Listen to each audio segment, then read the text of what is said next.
हरे कृष्णा। जय श्री हरि। ओम नमः शिवाय। प्रिय भक्तजनों, आज बृहस्पतिवार के दिन आप बृहस्पति देव की बड़ी ही दुर्लभ कथा सुनेंगे। इस कथा को सुनने से भक्तों की सभी मनोकामनाएं भगवान बृहस्पति देव की कृपा से पूर्ण हो जाती हैं। तो आइए बड़ी ही श्रद्धा और प्रसन्न चित्त मन से इस कथा को सुनते हैं। भारतवर्ष में एक प्रतापी और दानी राजा राज्य करता था।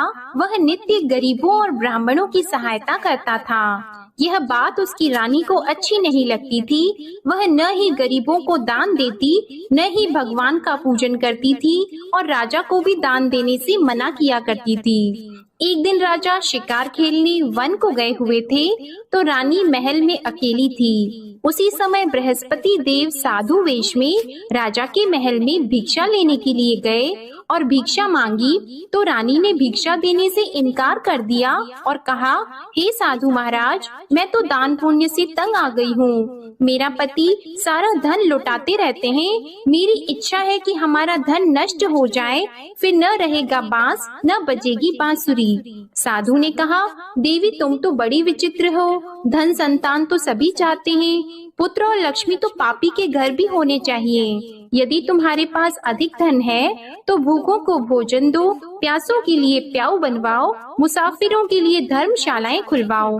जो निर्धन अपनी कुंवारी कन्याओं का विवाह नहीं कर सकते, उनका विवाह करा दो। ऐसे और कई काम हैं जिनके करने से तुम्हारा यश लोक और परलोक में फैलेगा। परंतु रानी पर उपदेश का कोई प्रभाव नहीं पड़ा। वह बोली, महाराज आप मुझे कुछ न समझाएं। मैं ऐसा धन नहीं चाहती जो हर जगह बांटती फिरूं। साधु ने उत्तर दिया, यदि तुम्हारी ऐसी इच्छा है तो तथास्तु। तुम ऐसा करना कि बृहस्पतिवार को घर लीपकर पीली मिट्टी से अपना सिर धोकर स्नान करना, भट्टी चढ़ाकर कपड़े धोना। ऐसा करने से आपका सारा धन नष्ट हो जाएगा। इतना कहकर वह साधु महाराज वहाँ से आलोक हो गए और साधु के अनुसार कई बातों को पूरा करते हुए रानी को केवल 3 बृहस्पतिवार ही बीते थे कि उसकी समस्त धन संपत्ति नष्ट हो गई। भोजन के लिए राजा का परिवार तरसने लगा। तब एक दिन राजा ने रानी से बोला कि हे रानी, तुम यहीं रहो, मैं दूसरे देश को जाता हूँ, क्योंकि यहाँ पर सभी लोग मुझे जानते हैं, इसलिए मैं कोई छोटा कार्य नहीं कर सकता। ऐसा कहकर राजा परदेश चला गया। वहाँ वह जंगल से लकड़ी काट कर लाता और शहर में बेचता था। इस तरह वह अपना जीवन व्यतीत करने लगा। इधर राजा के परदेश जाते ही रानी और दासी दुखी रहने लगी। एक बार जब रानी और दासी को 7 दिन तक बिना भोजन के रहना पड़ा, तो रानी ने अपनी दासी से कहा, हे दासी, पास ही के नगर में मेरी बहन रहती है, वह बड़ी धनवान है। तू उसके पास जा और कुछ लेकर आ, ताकि थोड़ा बहुत गुजार बसर हो सके। रानी दासी की बहन के पास गई। उस दिन गुरुवार था और रानी की बहन उस समय बृहस्पतिवार व्रत की कथा सुन रही थी। दासी ने रानी की बहन को अपनी रानी का संदेश दिया, लेकिन रानी की बड़ी बहन ने कोई उत्तर नहीं दिया। जब दासी को रानी की बहन से कोई उत्तर नहीं मिला, तो वह बहुत दुखी हुई और उसे क्रोध भी आया। दासी ने वापस आकर रानी को सारी बात बता दी। सुनकर रानी ने अपने भाग्य को कोसा। उधर रानी की बहन ने सोचा कि मेरी बहन की दासी आई थी, परंतु मैं उससे नहीं बोली, इससे वह बहुत दुखी हुई होगी। कथा सुनकर और पूजन समाप्त करके वह अपनी बहन के घर आई और कहने लगी, हे बहन, मैं बृहस्पतिवार का व्रत कर रही थी, तुम्हारी दासी मेरे घर आई थी, परंतु जब तक कथा होती है तब तक न तो उठते हैं और न ही बोलते हैं, इसलिए मैं नहीं बोली। कहो दासी क्यों गई थी? रानी बोली, बहन तुमसे क्या छिपाऊं, हमारे घर में खाने तक को अनाज नहीं था। ऐसा कहते कहते रानी की आंखें भर आई।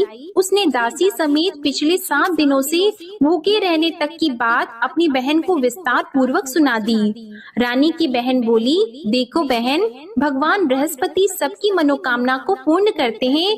देखो शायद तुम्हारे घर में अनाज रखा हो। पहले तो रानी को विश्वास नहीं हुआ, पर बहन के आग्रह करने पर उसने अपनी दासी को अंदर भेजा तो उसे सचमुच अनाज से भरा एक घड़ा मिल गया।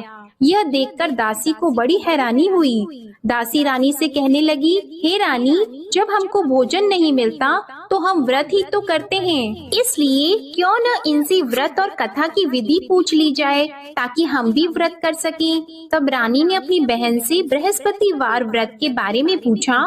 उसकी बहन ने बताया, बृहस्पतिवार के व्रत में चने की दाल और मुनक्का से विष्णु भगवान का केले की जड़ में पूजन करें तथा दीपक जलाएं, व्रत कथा सुने और पीला भोजन ही करें। इससे बृहस्पति देव प्रसन्न होते हैं। और व्रत और पूजन विधि बताकर रानी की बहन अपने घर को लौट गई। 7 दिन के बाद जब गुरुवार आया तो रानी और दासी ने व्रत रखा। घुड़साल में जाकर चना और गुड़ लेकर आई, फिर उससे केले की जड़ तथा विष्णु भगवान का पूजन किया। अब पीला भोजन कहाँ से आए, इस बात को लेकर दोनों बहुत दुखी थी। क्योंकि उन्होंने व्रत रखा था, इसलिए बृहस्पति देव उनसे प्रसन्न थे। इसलिए वे एक साधारण व्यक्ति का रूप धारण करके 2 थालों में सुंदर पीला भोजन दासी को दे गए। भोजन पाकर दासी बहुत प्रसन्न हुई और फिर रानी के साथ मिलकर भोजन ग्रहण किया। उसके बाद वे सभी गुरुवार को व्रत और पूजन करने लगी। बृहस्पति भगवान की कृपा से उनके पास फिर से धन संपत्ति आ गई, परंतु रानी फिर से पहले की तरह आलस्य करने लगी। तब दासी बोली, देखो रानी, तुम पहले भी इस प्रकार आलस्य करती थी, तुम्हें धन रखने में कष्ट होता था, इस कारण सभी धन नष्ट हो गया, और अब जब भगवान बृहस्पति की कृपा से धन मिला है तो तुम्हें फिर से आलस्य होता है। रानी को समझाते हुए दासी कहती है कि बड़ी मुसीबतों के बाद हमने यह धन पाया है, इसलिए हमें दान पुण्य करना चाहिए, भूखे मनुष्यों को भोजन कराना चाहिए और धन को शुभ कार्यों में खर्च करना चाहिए, जिससे तुम्हारे कुल का यश बढ़ेगा, स्वर्ग की प्राप्ति होगी और पितृ प्रसन्न होंगे। दासी की बात मानकर रानी अपना धन शुभ कार्यों में खर्च करने लगी, जिससे पूरे नगर में उसका यश फैलने लगा। उधर एक दिन राजा दुखी होकर जंगल में एक पेड़ के नीचे आसन जमाकर बैठ गया। वह अपनी दशा को याद करके व्याकुल होने लगा। बृहस्पतिवार का दिन था। एकाएक उसने देखा कि निर्जन वन में एक साधु प्रकट हुए। वह साधु वेश में स्वयं बृहस्पति देवता थे। लकड़हारे के सामने आकर बोले, हे लकड़हारे, इस सुनसान जंगल में तू इतना चिंता मग्न क्यों बैठा है? लकड़हारे ने दोनों हाथ जोड़कर प्रणाम किया और उत्तर दिया, महात्मा जी, आप सब कुछ जानते हैं, मैं क्या कहूँ। यह कहकर रोने लगा और साधु को अपनी आत्म कथा सुनाई। महात्मा जी ने कहा, तुम्हारी स्त्री ने बृहस्पतिवार के दिन बृहस्पति भगवान का निरादर किया है, जिसके कारण रुष्ट होकर उन्होंने तुम्हारी यह दशा कर दी। अब तुम चिंता को दूर करके मेरे कहने पर चलो तो तुम्हारे सब कष्ट दूर हो जाएंगे और भगवान पहले से भी अधिक संपत्ति देंगे। तुम बृहस्पति के दिन कथा किया करो, 2 पैसे के चने मुनक्का लाकर उसका प्रसाद बनाओ और शुद्ध जल से लोटे में शक्कर मिलाकर अमृत तैयार करो। कथा के पश्चात अपने सारे परिवार और सुनने वाले प्रेमियों में अमृत व प्रसाद को बांटकर खुद भी ग्रहण करो। ऐसा करने से भगवान तुम्हारी सब मनोकामनाएं पूरी करेंगे। साधु के ऐसे वचन सुनकर लकड़हारा बोला, हे प्रभु, मुझे लकड़ी बेचकर इतना पैसा नहीं मिलता जिससे भोजन के उपरांत कुछ बचा सकूं। मैंने रात्रि में अपनी स्त्री को व्याकुल देखा है, मेरे पास कुछ भी नहीं जिससे मैं उसकी खबर मंगा सकूं। और फिर मैं बृहस्पति देव की क्या कहानी सुनूं? मुझको तो कुछ भी मालूम नहीं है। साधु ने कहा, हे लकड़हारी, तुम किसी बात की चिंता मत करो।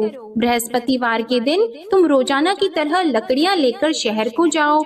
तुमको रोज से दुगना धन प्राप्त होगा, जिससे तुम भली भांति भोजन कर लोगे और बृहस्पति देव की पूजा का सामान भी आ जाएगा। बृहस्पति देव की कथा इस प्रकार है, सुनो। प्राचीन काल में एक ब्राह्मण रहता था। वह बहुत निर्धन था। उसकी कोई संतान नहीं थी। उसकी स्त्री बहुत मलिनता के साथ रहती थी। वह स्नान नहीं करती, किसी देवता का पूजन नहीं करती। इससे ब्राह्मण देवता बड़े दुखी थे। बेचारे बहुत कुछ कहते थे, किंतु उसका कुछ परिणाम नहीं निकला। भगवान की कृपा से ब्राह्मण की स्त्री के कन्या रूपी रत्न पैदा हुआ। कन्या बड़ी होने पर प्रातः स्नान करके विष्णु भगवान का जाप और बृहस्पतिवार का व्रत करने लगी। अपने पूजन पाठ को समाप्त करके विद्यालय जाती तो अपनी मुट्ठी में जौ भर के ले जाती और पाठशाला के मार्ग में डालती जाती। तब ये जौ स्वर्ण के हो जाते तो लौटते समय उनको बीन कर घर ले आती। एक दिन वह बालिका सूप में उस सोने के जौ को फटक कर साफ कर रही थी कि उसके पिता ने देख लिया और कहा, हे बेटी, सोने के जौ के लिए सोने का सूप होना चाहिए। दूसरे दिन बृहस्पतिवार था। इस कन्या ने व्रत रखा और बृहस्पति देव से प्रार्थना करके कहा, मैंने आपकी पूजा सच्चे मन से की है तो मेरे लिए सोने का सूप दे दो। बृहस्पति देव ने उसकी प्रार्थना स्वीकार कर ली। रोजाना की तरह वह कन्या जौ फैलाती हुई जाने लगी। जब लौटकर जौ बीन रही थी तो बृहस्पति देव की कृपा से सोने का सूप मिला। उसे वह घर ले आई और उसमें जौ साफ करने लगी, परंतु उसकी माँ का वही ढंग रहा।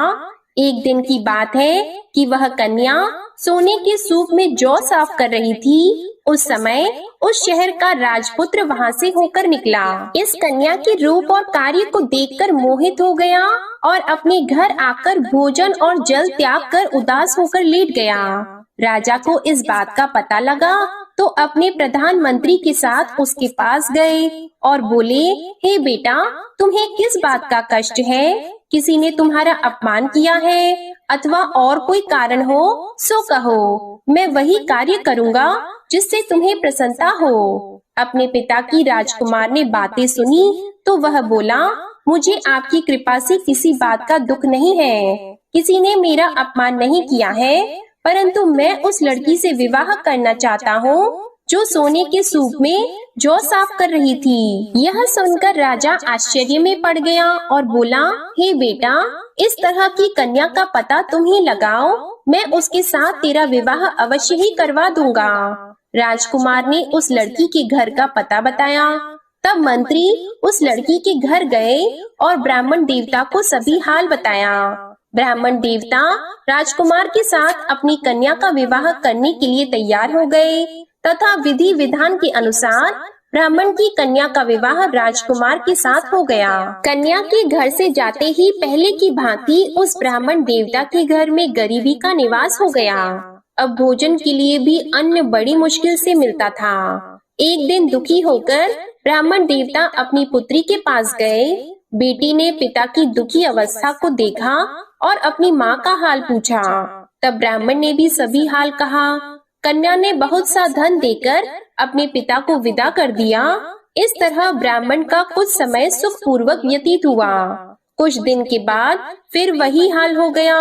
ब्राह्मण फिर अपनी कन्या के यहाँ गया और सारा हाल कहा तो लड़की बोली, हे पिताजी, आप माताजी को यहाँ ले आओ, मैं उन्हें विधि बता दूंगी जिससे उनकी गरीबी दूर हो जाए।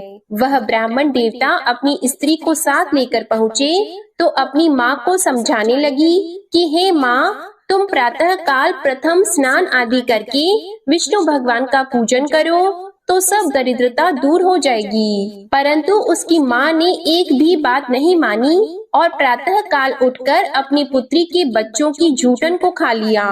इससे उसकी पुत्री को भी बहुत गुस्सा आया। उसने एक रात को एक कोठरी से सारा सामान निकाल दिया और अपनी माँ को उसमें बंद कर दिया।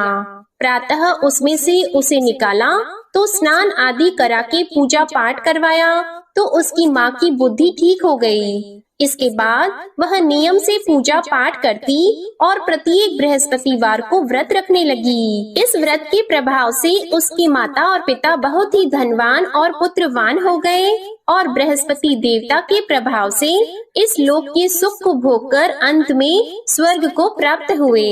इस तरह कहानी कहकर साधु देवता वहाँ से अंतर ध्यान हो गए। धीरे धीरे समय व्यतीत होने पर फिर वही बृहस्पतिवार का दिन आया। लकड़हारा जंगल से लकड़ी काटकर किसी शहर में बेचने गया। उसे उस दिन और दिन से अधिक पैसा मिला। राजा ने चना गुड़ आदि लाकर गुरुवार का व्रत किया। उस दिन से उसके सभी क्लेश दूर हो गए। परंतु जब दोबारा गुरुवार का दिन आया तो बृहस्पतिवार का व्रत करना भूल गया। इस कारण बृहस्पति भगवान नाराज हो गए। उस दिन उस नगर के राजा ने विशाल यज्ञ का आयोजन किया था तथा शहर में ये घोषणा करा दी कि कोई भी मनुष्य अपने घर में भोजन न बनवाए, न आग जलाए। समस्त जनता मेरे यहाँ भोजन करने आए।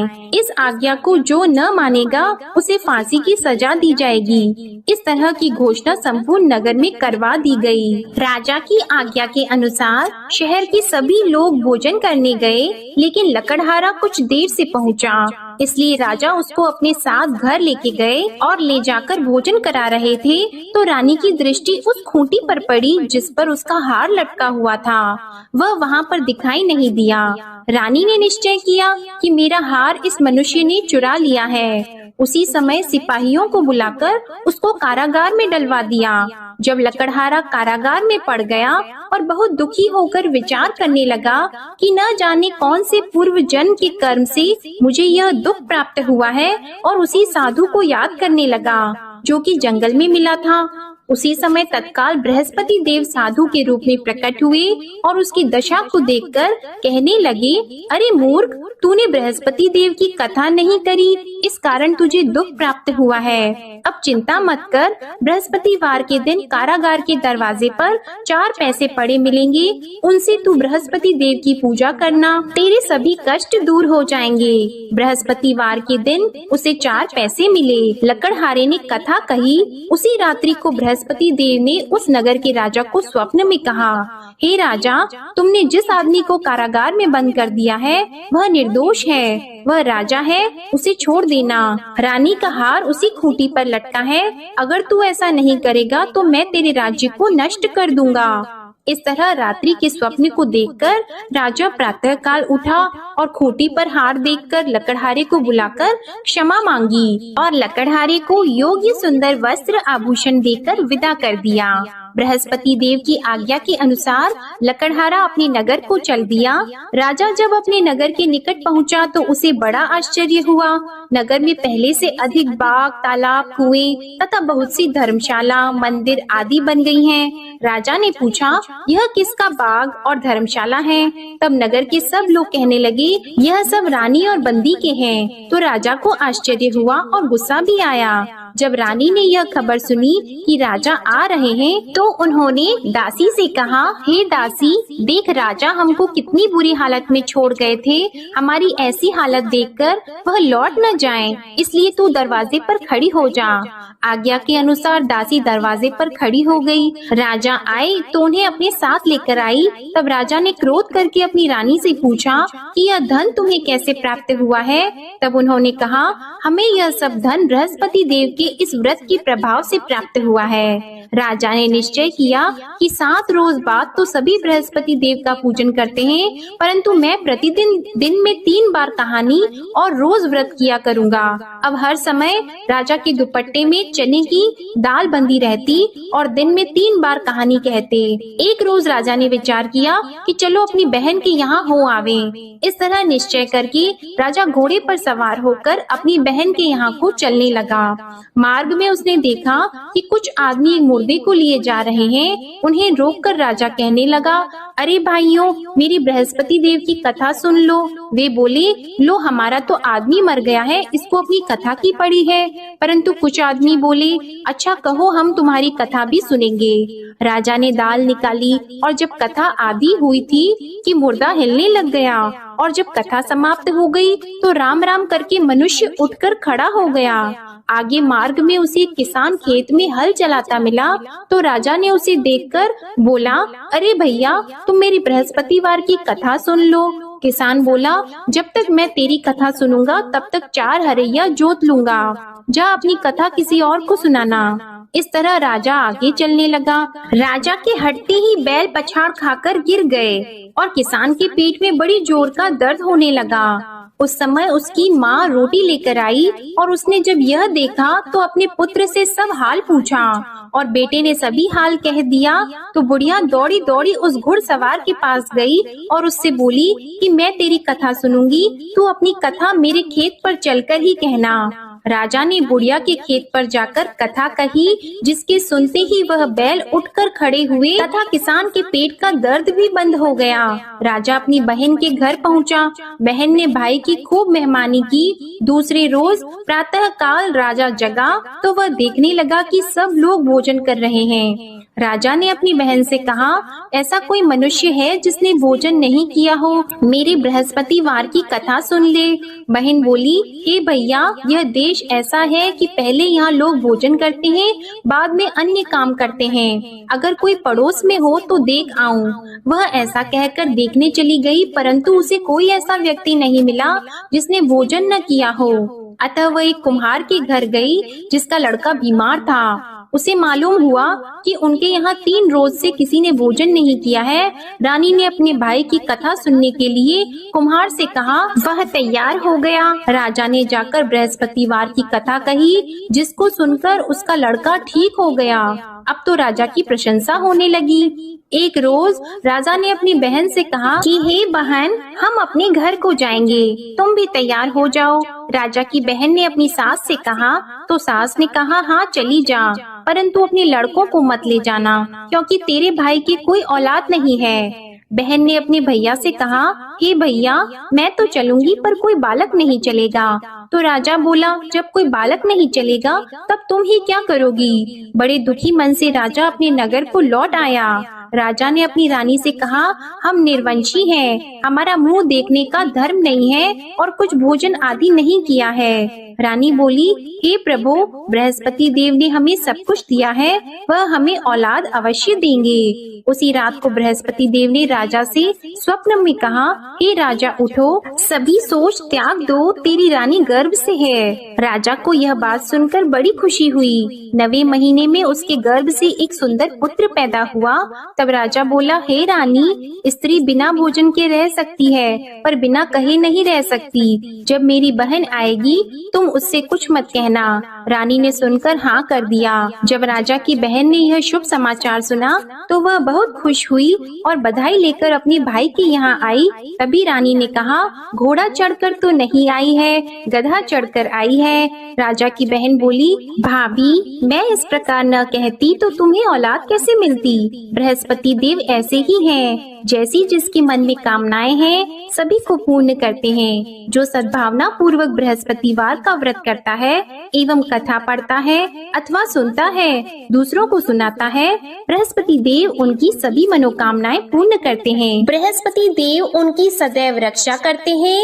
जो संसार में सद्भावना और सच्चे हृदय से बृहस्पति देव का पूजन करते हैं, उनकी सभी मनोकामनाएं उसी प्रकार पूर्ण होती हैं, जैसे राजा और रानी ने बृहस्पति देव की कथा का गुणगान किया। उनकी सभी इच्छाएं बृहस्पति देव ने पूर्ण की। मनुष्य को हृदय से उनका मनन करते हुए जयकारा करना चाहिए। तो प्रेम से बोलिए, बृहस्पति देव की जय, विष्णु भगवान की जय, समस्त देवी देवताओं की जय। अब आप भगवान बृहस्पति देव की आरती श्रवण कीजिए। ओम जय बृहस्पति देवा, ओम जय बृहस्पति देवा, छिन्न छिन्न भोग लगाओ, कदली फल मेवा। ओम जय बृहस्पति देवा, तुम पूर्ण परमात्मा, तुम अंतर्यामी, जगत पिता जगदीश्वर, तुम सबके स्वामी। ओम जय बृहस्पति देवा, चरणामृत निज निर्मल, सब पातक हरता, सकल मनोरथ दायक, कृपा करो भरता। ओम जय बृहस्पति देवा, तन मन धन अर्पण कर, जो जन शरण पड़े, प्रभु प्रकट तब होकर, आकर द्वार खड़े। ओम जय बृहस्पति देवा, दीन दयाल दयानिधि, भक्तन हितकारी, पाप दोष सब हरता, भव बंधन हारी। ओम जय बृहस्पति देवा, सकल मनोरथ दायक सब संशय तारो, विषय विकार मिटाओ संतन सुखकारी। ओम जय बृहस्पति देवा, जो कोई आरती तेरी प्रेम सहित गावे, ज्येष्ठानंद बंद सो निश्चय ही पावे। ओम जय बृहस्पति देवा, ओम जय बृहस्पति देवा। प्रेम से बोलिए भगवान बृहस्पति देव की जय। बोलिए भगवान श्री लक्ष्मी नारायण जी की जय। आपको आज की कथा पसंद आए, आरती पसंद आए तो वीडियो को लाइक कीजिएगा, शेयर कीजिएगा, कमेंट में भगवान बृहस्पति देव जी की जय लिखिएगा और चैनल को भी सब्सक्राइब कीजिएगा। इसी के साथ आज आप हमारे चैनल पर गुप्त नवरात्रि के पहले दिन की कथा और माघ मास महात्म्य की कथा भी जरूर सुनिएगा। प्रेम से बोलिए भगवान श्री बृहस्पति देव की जय।